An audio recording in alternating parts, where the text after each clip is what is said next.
One of the most common statements that I hear from men and entrepreneurs when I start to work with them is, my biggest problem is ... fill in the blank.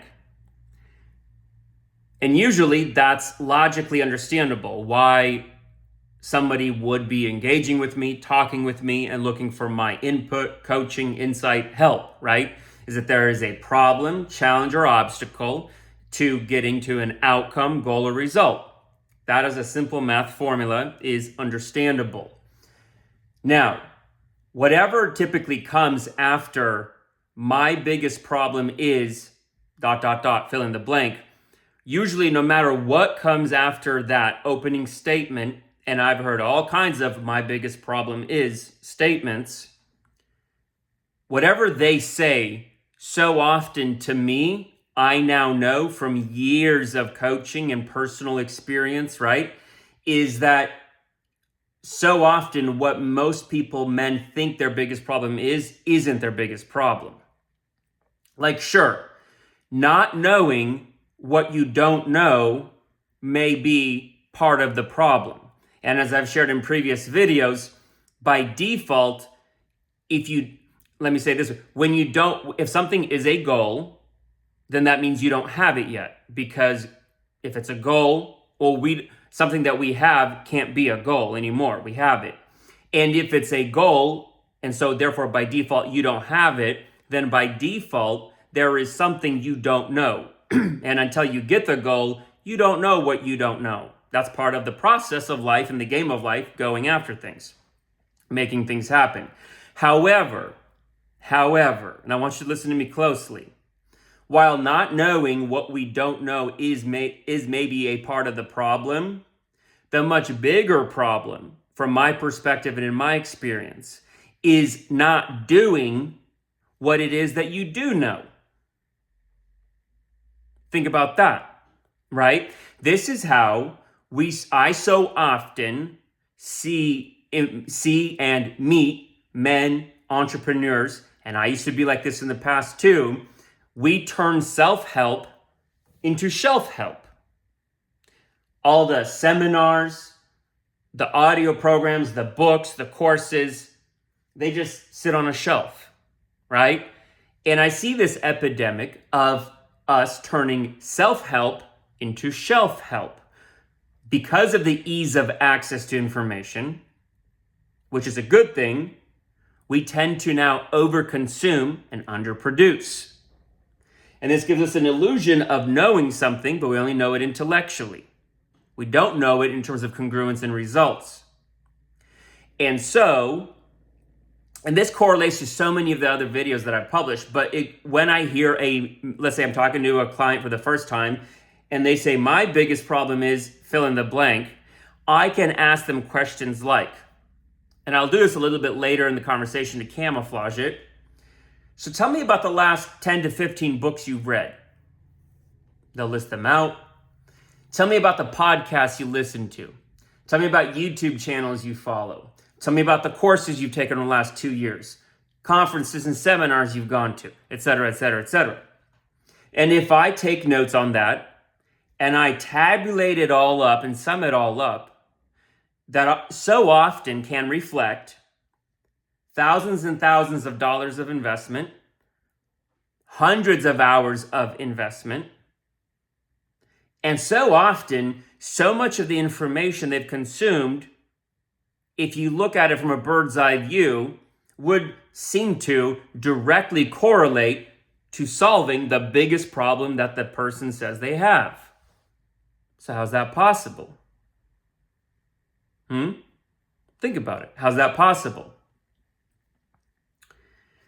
Not only are we constantly now turning self-help into shelf-help, where it's just more about dopamine release through tickling our brain of learning some new insights and information, but then what we fail to do is, as Keith Cunningham says, we fail to grab the business end of a shovel and actually start doing something with what we do know. I'm paraphrasing there in my own words. Do you get what I'm saying? As I've said before, we don't have an education problem. We have an application problem. And there's an illusion of consuming content means I'm learning something. No, you're gaining information, but you haven't learned it yet. You haven't learned it until you've applied it and generated the result or the outcome. Are you with me? So if you are in a place where you have been spending time and money investing in yourself through, so let's just say self-help, but you don't have significant results, your self-help is probably shelf-help. It's all just sitting on a shelf, but you're not grabbing the business end of a shovel and actually doing something with what you do know. And your biggest problem isn't not knowing what you don't know, but not doing what it is that you do know. You get what I'm saying? So be honest with yourself, right?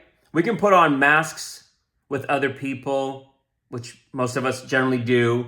We can put on a front about this and that and why we don't have the outcomes we want yet. But when you're alone, looking in the mirror, laying your head to sleep at night on your pillow, and there's nobody to see your thoughts but you, right? Be honest with yourself at least. Are you actually doing and taking action on what it is that you do know? Because if you're not, what you don't know isn't probably your biggest problem. Are you with me? You get what I'm saying? Now, if you're somebody who is definitely putting in the work, definitely taking action on everything you're learning, then you might have a separate set of problems. But the percentage of men that I meet and encounter who fall into that category compared to the category of turning self-help into shelf-help is grossly disproportionate. Grossly disproportionate. Most men fall into the first camp, not the second camp. So make sure that you are not turning self-help into shelf-help. Once you learn something intellectually, remember, you still don't know it. You don't know until you have the result. As I've said 1,000 times before, and I'll say 1,000 times again, you don't know how to ride a bike until you're riding the bike. Watching somebody else ride a bike, watching videos about riding bikes, reading a book about riding bikes isn't riding the bike. You have information and head knowledge about how to ride the bike, but you don't know how to ride the bike until you're riding the bike successfully. Same thing with anything sitting on your shelf. Until you're getting a result that is congruent with it, it remains shelf help. You haven't helped yourself yet. So, ask yourself this: in what areas am I not getting the results that I want in life?